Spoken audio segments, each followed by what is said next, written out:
just in, the Biden administration will be sending 1,500 active duty troops to the southern border for support roles ahead of the expected surge amid Title 42 coming to an end. This is according to CNN. Meanwhile, the White House Press Secretary Karine Jean-Pierre is getting heat online for saying this.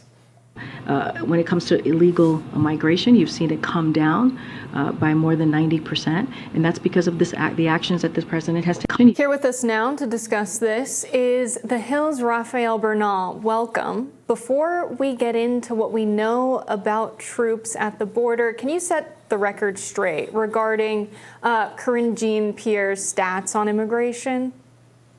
Well, she's referring to a program that specifically targets Haitians, Venezuelans, Nicaraguans, and Cubans, where they did see a marked improvement. The 90% stat, I don't have the number off the top of my head, but that might be accurate in the number of people who start their journeys from these countries to the United States, and instead of walking through Mexico, essentially, or taking a boat ride, they seek parole in through the channels that the Biden administration has made available to them, and in practical terms, yes, reducing traffic at the border substantially. It has not reduced 90% overall, among other things, because about half of the people encountered last month were Mexican nationals, so they're not even part of this program.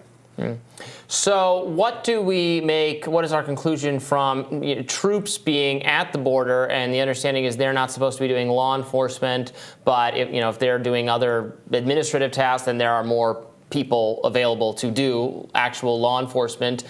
Do you think this is a move designed? Is this political in order to kind of ease or push back on all the criticism the Biden team is getting from conservatives about the specter of really the border being potentially rushed when the Title 42 change takes place?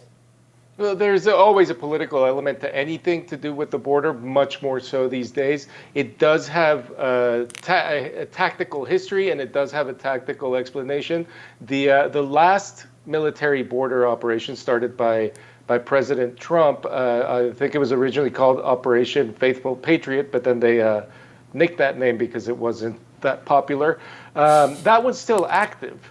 And sending troops to do backup roles for the Border Patrol, transportation, just all kinds of logistics, moving food around, moving, even detection, but no interdiction, no direct interaction with migrants.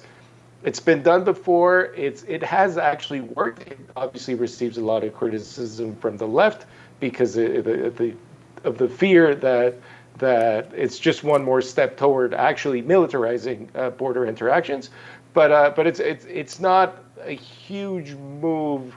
It's not a hugely different move, but yes, politically it can work right now as the Republicans in the House have one border bill that's completely different from what DHS is proposing to do with its existing legal powers to curtail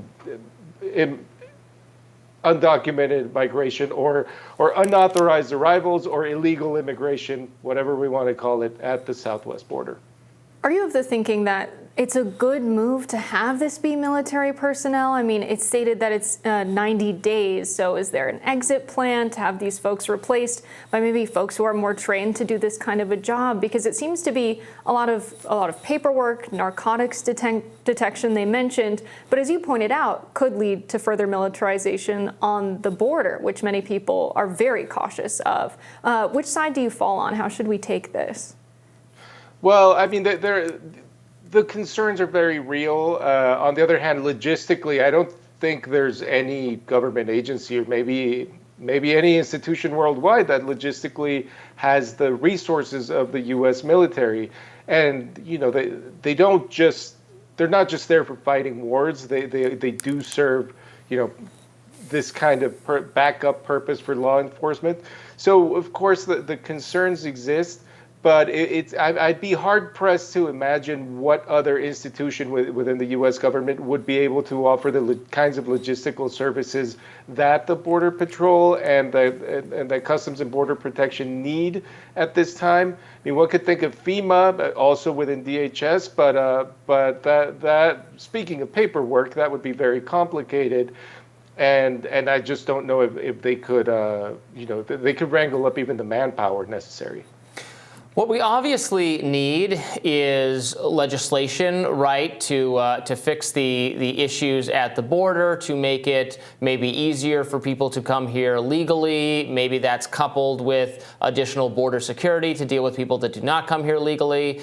There's, very little interest in compromise or legislation at all in Washington these days. Are you hearing anything? Is anyone interested in breaking out of the kind of polarized mindset that, one side thinks, well, if it's bad while the other side's in power, that's good for us politically, so we're not going to work with them, and vice versa? Or is there anyone, trying to find a legislative solution? I don't think so. No, I mean, and just to be blunt, no. There is some interest among some in the Republican Party of completely separating the idea of border security and the idea of immigration, of protecting asylum as it stands now, which the current asylum law is actually very restrictive about who gets final protections, but it's very open about who can request those protections. So there is that small element within the Republican Party. In the House, that small element seems to be aligned now. In fact, Representative Mario Diaz-Balart, who is of that element, is one of the co-sponsors of the new border security bill that the Republicans are rolling out. But it's not really new. It's sort of an amalgamation of the House Judiciary and House Homeland Security bills, but they're rolling them out together, and they have him as a co-sponsor. That's a sign that Republicans are more united than ever, and there's a possibility that that could pass through the House. The issue is there are very few Democrats with an appetite to basically crack down at the border and crack down on asylum the way that it seems that bill would. And the other issue is that now the Biden administration has a regional hemispheric plan that it wants to put into place, that it wants to take to 2024 to say, like, see, guys, we actually did something with the meager tools that we had, and they want to see results. So there's possibly even less appetite for negotiations now that both sides have a plan, and those plans are good platforms to talk to their base, and each side would argue to also moderates and independents ahead of 2024. There's been a criticism of U.S. border policy that once we've closed the border, this makes it more difficult for the easy flow of workers who go into states like California and work as a seasonal worker, perhaps on a farm or what have you. And many workers initially were going back and forth for the season, going back home to their family in Mexico, and actually closing the border incentivized folks to stay and start families, understanding the risk of returning and potentially not being let back in.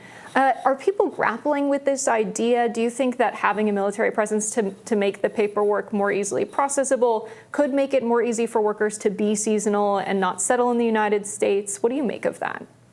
I'm glad you bring that up, because one of the things that ruined the border, the U.S.-Mexico border, actually worked very well as an open border between two very disparate countries for, two disparate countries that sometimes went to war with each other, and it worked well until the 1970s. So, almost 200 years of 130, 140 years, something like that. It worked well because there were these back and forth flows, because there was that integrated agricultural economy. Mexican workers would work a summer season in the United States, and then they would work a winter season in tropical lands where they usually held their homes. Putting permanent barriers on the border are what kept those Mexican workers on this side. So you're right in that sense, but it is a very historical, long view.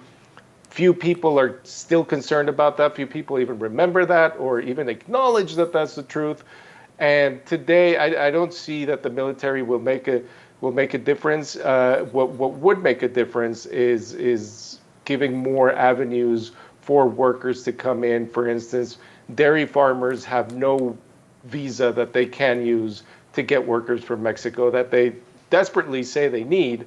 And there's just not a process for them. And that's just one example of how that labor market, that agriculture labor market, was just inextricably just destroyed from the 1990s onwards. That's how we end up paying higher prices. Rafael Bernal, thank you for joining us. Pleasure.